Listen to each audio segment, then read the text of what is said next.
Hello and welcome to Media7. I'm Russell Brown. In this week's show, we'll look at the big bash for the beautiful game and the media fallout of an event that was neither beautiful nor a game. That event being this. From the moment the Israeli Defence Force began to board a Gaza-bound aid flotilla in the Mediterranean, he who controlled the pictures controlled the story. This footage, transmitted during the boarding of the Mavi Marmara, as 3 TV reporters share the mic, set the tone for a massacre. They've raised the white flag. There are still sounds of live fire despite the white flag being raised. But the IDF shut down communications. Suddenly, no other account of events was available but its own, and that told a different story. These pictures shot by the Israeli Defence Force have been the main record of what happened. The activists are being held incommunicado. The Israelis say the pictures prove that they were attacked by men with staves and knives, that one of their commandos was tossed off deck. Some of the peace activists suddenly didn't look so peaceful. But the IDF didn't only use its own pictures. It seized all the work of journalists on board and, via YouTube, began to drip-feed excerpts, edited to tell the story it wanted told. They were met by the activists on the boats with deadly violence, knives, metal clubs, even a live fire on our service people. They initiated the violence, let's be clear. Meanwhile, early claims that the activists had guns were quietly dropped, in favour of what looked a bit like the contents of a well-appointed kitchen. If Britain's government was taking a softly approach, British journalists seem to be going for the throat. The Prime Minister said in Parliament today that the next flotilla will very likely be accompanied by a Turkish warship. What will you do? What will you do? I don't think this is serious. What will you do? Sir, I don't think it's serious. Of course it's serious. Of course question. it is serious. This is an incredibly serious situation. This could result in major warfare. The Turks are about to send warships. You're telling me the Turks are about to send warships to attack Israel? Well, why don't you get on the telephone and ask them? I don't why don't you get on the telephone and ask them? I don't think it's serious. Don't ask me where you got this from. Don't ask me if I'm serious. Check with the Turks. The story even resonated in Australia, where the Sydney Morning Herald's editor called for the release of 2 of his journalists who'd been on the boat. One of them, it transpired, had been tasered as she protected her camera. They were there, as I say, to bear witness, to bring the story of the flotilla to Australia and to the rest of the world. Things took another turn when activists and journalists were released and reached their home countries. Al Jazeera producer Jamal El-Shayal, the man who reported from the deck of the Mavi Marmara, claimed the shooting started from above. As soon as this attack started, I was on the top deck, and within just a few minutes, there were live shots being fired from above the ship, from above, from where the helicopters and these, were. Jamal, were the first shots that were fired, in your opinion? No, the first shots that were fired were either some sort of sound grenades. There was some tear gas that was fired, as well as rubber-coated steel bullets. And The Guardian covered sickening autopsy reports from Turkey. On the other hand, Reuters cropped out knives wielded by passengers in pictures it obtained from a Turkish newspaper. Pictures, ironically, recovered after being deleted from a journalist's camera by troops. While the Israeli media's response was, as ever, far more nuanced and critical than that of the IDF's online cheer squad, the news offered some grim farce. There's no people dying, so the best that we can do is create the greatest bluff of all. The Israeli government press office passed on this staggeringly insensitive piece of work by a Jerusalem Post journalist and her friends. 'Cause the billion vaccinated won't buy the basic needs, like some cheese and missiles for the kids. And veteran White House correspondent Helen Thomas ended her long career with this moment of madness. Get the hell out of Palestine. Ooh. Any better comments than that?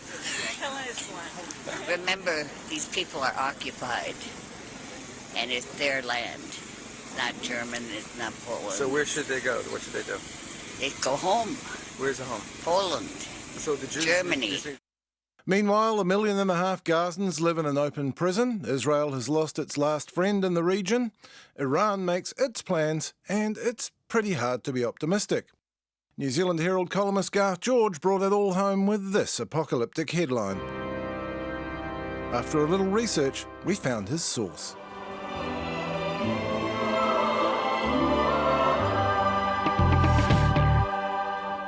And I gather that was quite fun to film too. I'm joined now by John Stevenson, one of the few New Zealand journalists who have worked in Gaza. Welcome, John. Thanks. First, have you ever seen a situation like this, where journalists' work is seized, re-edited and then released by the army? Is that common? I've never seen it. I don't have any idea that that's ever happened before.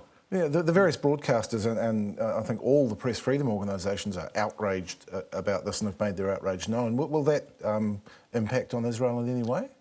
Possibly not. They won't care. I think they tend to care when public opinion in the United States in particular is adverse, but I don't think they'll be particularly worried what media organisations have to say. And it must be noted they had their side of the story. Some of those pictures, however they obtained them, showed peace activists who weren't particularly peaceful. There was a shot of a soldier being knifed in the back, for example. There are always two sides to the Israeli-Palestinian story. It's always it's a very difficult, complex, nuanced story to tell. There's never a case, in my experience, where the Israelis are entirely in the right or the Palestinians are entirely in the right. So, and they're as entitled as anyone else to have their say.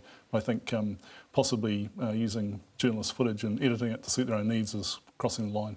Is there a danger in that sense for the journalists who chose to go on the flotilla that they could be seen as having chosen sides already? They've cast their lot? Is there, apart from the danger of the person, is there a danger of the credibility? Well, I think that happened. I mean, you had Paul McGough, who's the former editor of the Sydney Morning Herald, a very experienced foreign correspondent who was on the boat that was seized, and he was treated to some rather negative publicity, not just in the media but on the blogosphere. I mean, people went and dug up the fact that he's married to a Palestinian or engaged to a Palestinian. I mean, I'm sure there are plenty of journalists out there that are married to Jews. It's not an issue. So sometimes it gets quite personal, quite bitter. And, when you're embedded with the Israelis or with the Palestinians, there's always that risk. What's it like working somewhere like Gaza? I presume there's a great deal of media management goes on. How do you negotiate that? Well, I think you go there with a commitment to fairness and a commitment to finding the facts, but most of all you go there well prepared.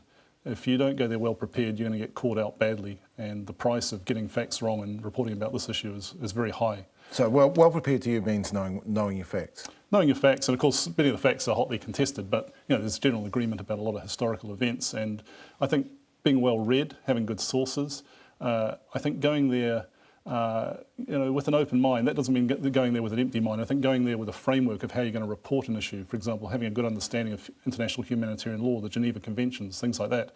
For example, if a hospital is bombed by the Israelis, that's not necessarily a war crime. The question is, what was the hospital being used for? If it was just being used for the purposes of treating the sick, there's a good argument that it's a war crime. If Hamas were using it to fire rockets, there's a good argument that Hamas was committing a war crime. So you have to have some sort of knowledge and some sort of framework within which to report. Were you ever exposed to any of the Hamas-generated media in Gaza? Because I've seen some of that via Palestinian Media Watch. Some of it's horrifying.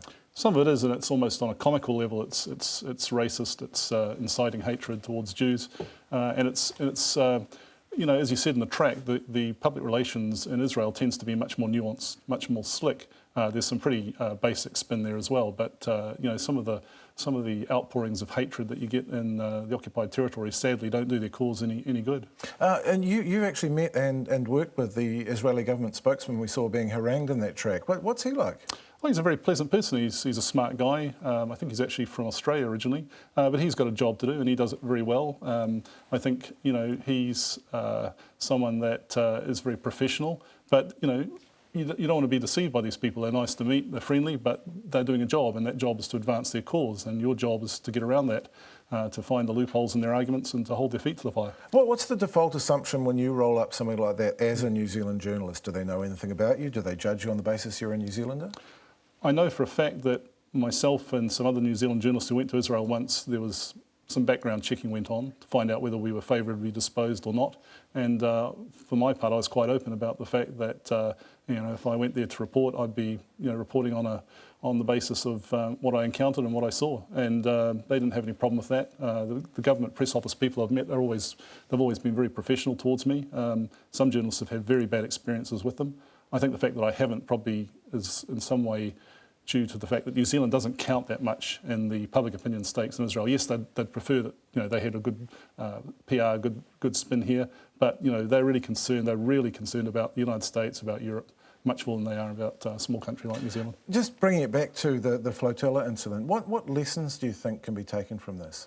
Ensure your camera gear before you leave home. Right, yes. No, seriously, I think there's a very important lesson, and that is that this conflict, the Israeli-Palestinian conflict, if it is ever resolved, will not be resolved militarily. It won't be resolved by military victory of the Palestinians over Israel or vice versa. It's going to be resolved as a result of public pressure and public opinion, and journalists, of course, inform public opinion. We're the main sources. So it's a reminder of the importance of our job, the need to do our job carefully, accurately, and also the fact that we have to have a degree of courage, both physically and intellectually, when we go about it. Do you think this was a PR war from the beginning? Everything to do with the Israeli-Palestinian conflict is a PR war. The war on the ground is in many ways not as important as a war in the media. So you've got to be very, very careful whenever you see something. You can never take it at face value. You've always got to question it. I mean, you do this in every job, but I think it's particularly important in this conflict because there is so much spin, there's so much distortion of historical facts, there's so much attempt to influence, to threaten, to intimidate. I mean, many journalists get screeds of emails, hate mail, if they generate hostility with their reporting, and it's very unpleasant. I mean, I've never really experienced it, but some of my colleagues have. Being called anti-Semitic and being threatened with death, it's something that you can do without. On the other hand, it is a reminder to focus on doing your job right. Indeed. Thank you very much, John Stevenson. After the break, what do football, Star Wars and Dizzy Rascal have in common?